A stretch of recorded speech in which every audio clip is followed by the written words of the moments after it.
Hey everyone, and welcome to this quick tutorial.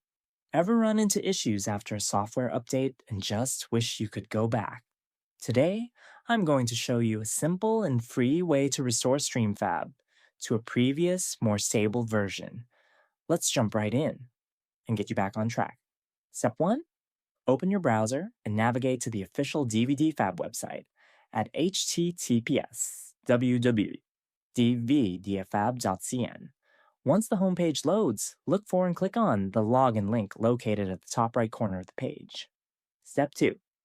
Once logged in, find and click on Extended Service in the left-hand menu, then select the StreamFab module to view all available historical versions. Step 3. First select your platform, then choose the system version. This depends on the bit version of your computer's operating system. Check the system properties.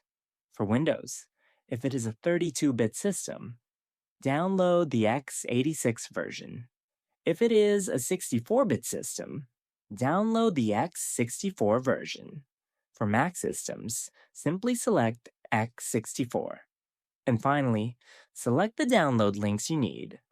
The system will immediately start downloading.